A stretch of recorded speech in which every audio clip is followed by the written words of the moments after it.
Now, the Indonesian Ministry of Manpower is encouraging Islamic school students, or santris, to increase their work-oriented skills in a bid to help increase their employment potential. Free training will be provided to enable them to compete in the working world.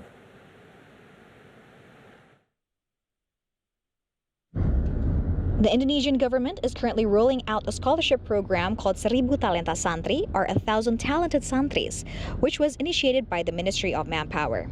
The Minister of Manpower, Ida Fauzia, says that santris, the majority of which are young children, must be given as much assistance as possible so that they can reach their full potential. The 1,000 Talented Santri Scholarship Program will provide various training materials needed in the digital era, such as digital marketing, video editing, photography, product design, and virtual event organizing. According to the minister, the training provided is not only useful for looking for a job, but also opening jobs. Saya mengajak para talenta muda santri, para santri milenial, para santri generasi Z untuk terus melatih diri dalam menghadapi tantangan pekerjaan masa depan dan bonus demografi yang sudah di depan mata. Saya menggagas sebuah gerakan perubahan untuk para talenta santri, yakni beasiswa 1.000 talenta santri.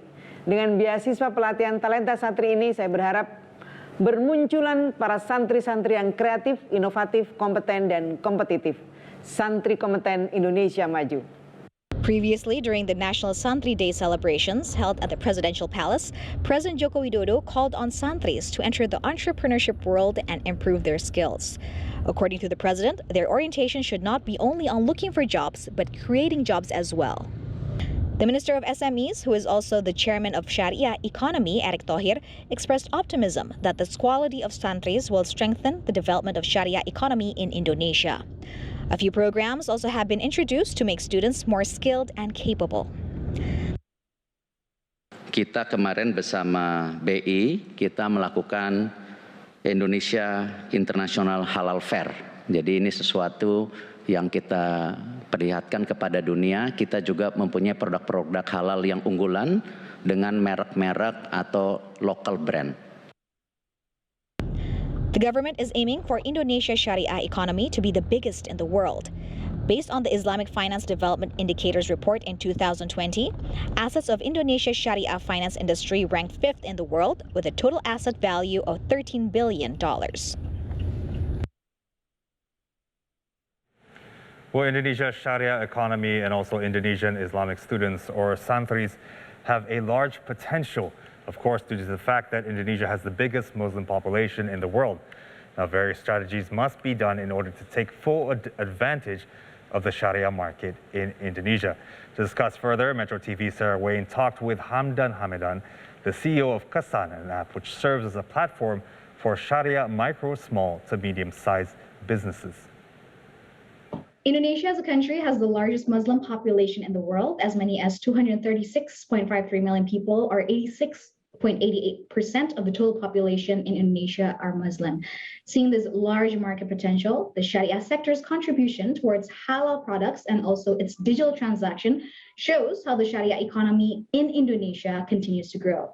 To further discuss digital-based Sharia economy in Indonesia, we have with us on Jakarta Movers and Shakers, the CEO of one of Indonesia's religious startup, Aplikasi Kedaulatan Santri, or Kesan, Hamdan Hamedan. Hello, Mas Hamdan, how are you? Hello, Mbak Sara, how are you? I'm good, Mas Hamdan. Thank you for being with us on Jakarta Movers and Shakers. So, Mas Hamdan, as one of Indonesia's CEO of the religious startup companies, can you please tell us more about the spirit of Kesan itself, especially with our large Muslim population in the country? Kesan has two main goals. The first one is to promote Islamic education that is in line with the principle of tawassut, or moderation, on the one hand, and on the other hand, is to promote economic empowerment for santri, Islamic students, and Muslim throughout Indonesia. Okay.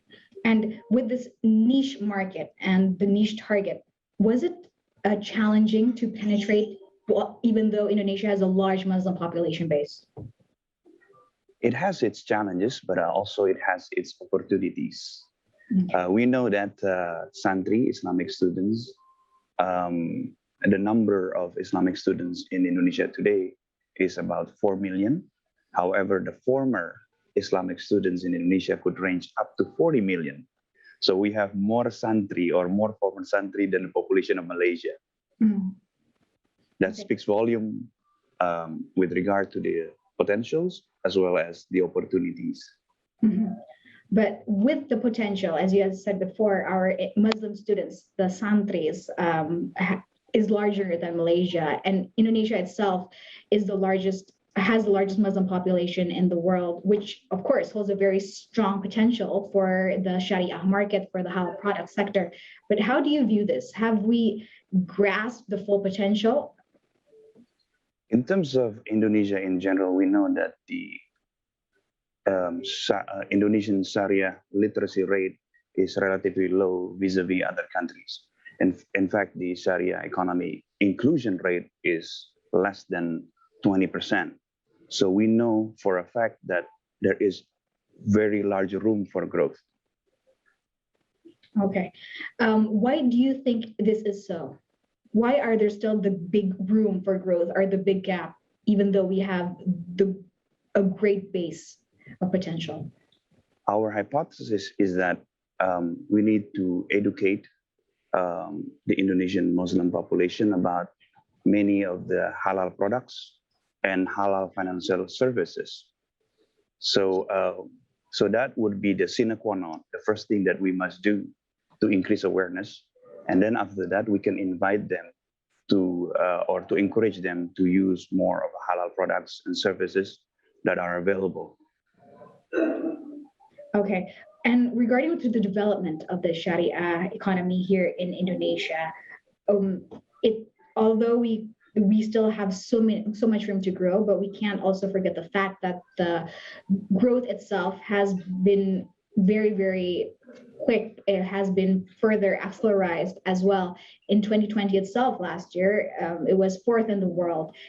In your opinion, how does technology play a part in supporting this growth? Technology clearly has an indispensable role to play in the near future. If a pandemic taught us anything, is that technology is more than ever part of life.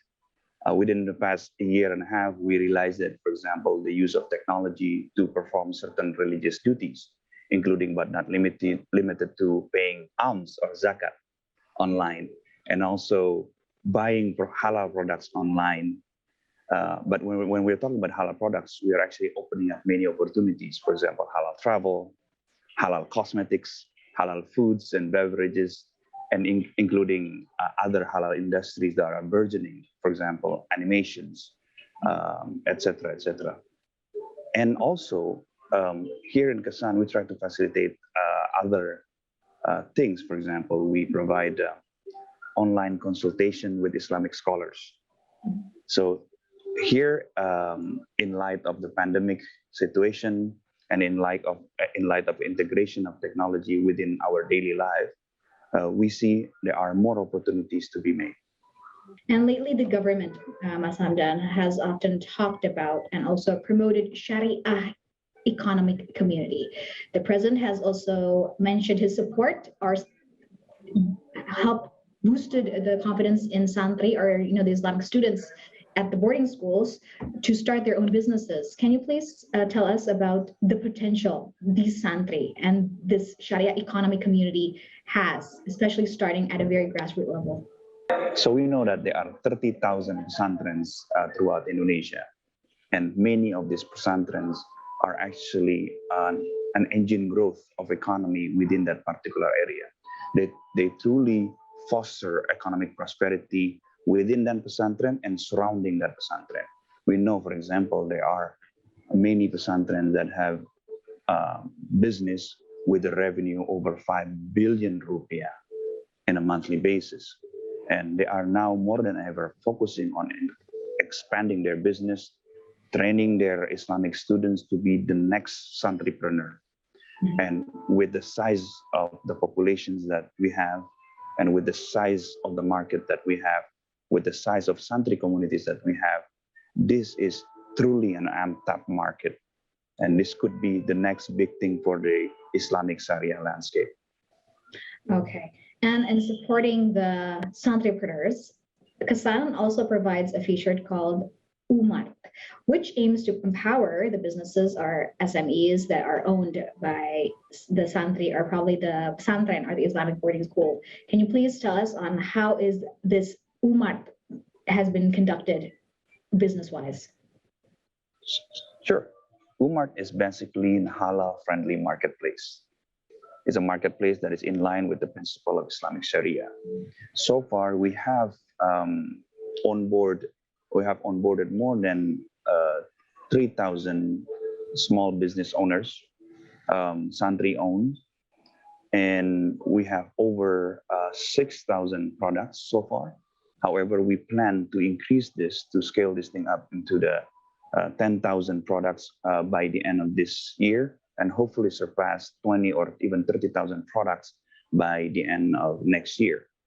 And so far, how many pesantrens, how many Islamic boarding schools and their MSMEs have joined Umart? We have more than 300 so far. Okay. And speaking, because this is, we can say this is some sort of a Sharia e-commerce platform. Can we say so, Mas Hamdan? At this moment, we are, in fact, marketplace that is in line with Sharia teaching. Okay. Can you please tell us what is actually the difference between Sharia and non-Sharia or conventional ones? What defines the different conducts of business? As a marketplace that is in line with Sharia principles, first and foremost, we do not have anything to do with usury. And second, we avoid gharar or unpredictability, uncertainty regarding the products. So, for example, if the product claims something that is too bombastical, right? Selling COVID medicine, for example, and we know for a fact that there is no COVID medicine yet. So, therefore, we will not allow some product that cannot be proven or has an element of uncertainty. And the third one, we do not show the aura or the parts of be they male or female parts that are not in line with the Sharia principles. Okay. And in terms of the payment, are there any differences as well? Because as we know, the digital Sharia economy is also trending right now. It's also expanding, especially there is also the e-wallet that in Indonesia that is also Sharia based. Has this been contributed? So we definitely work together with BSE and Link Aja so that it will be the preferred payment within Kesan, Link Aja Sharia. Mm-hmm. So that way, Kesan is also a platform that promotes for the digital e-wallet that is in line with the Sharia principles, and also banks that have a Sharia branch. How about those payment transactions from the value and also the number of transactions using those Sharia banks and also Sharia e-wallets? So at this moment, we have the Sharia bank and also we have the Sharia wallet like Link Aja Sharia. However, we noticed that most of the transaction is still conventional. So this is actually a challenge and also an opportunities for the Sharia banks such as BSE and others or Link Aja Sharia to promote their products and services and onboard more of the customers. Okay. And besides speaking of the challenges being faced by the banks and also e-wallets, there is also the effort that to create new santripreneurs or Islamic student entrepreneurs that is much needed. What kind of support in your observation and also based on your experience in communicating with them and dealing business with them, what do they need in terms of expanding and also developing their businesses? Like other SMBs, Santripreneurs need intensive training and mentorship in order to make sure that their business can produce quality products that can compete with other SMBs and also to make sure that their business is sustainable. So this could mean not just mentorship and training, but also sometimes access to capital. Okay, Mas Hamdan, to wrap things up, what are the hopes and, in your opinion, the future innovations that is needed in Indonesia in the future, especially in terms of the effort to boost our Sharia economic community? So definitely, the use of technology can play a role. An application like Kesan can definitely increase awareness, not just in terms of Islamic knowledge, but also Islamic halal products and financial services. And the use of technology, I perceive, will be a key in the next 5 years as the government plans to make Indonesia the largest halal-friendly market in the world. Okay, that means we have to drill on the technology and also upskill our entrepreneurs in order for them to help boost our economy. Thank you, Mas Hamdan Hamedan, the CEO of Kesan, for joining us on Jakarta Movers and Shakers. Thank you, Mbak Sara.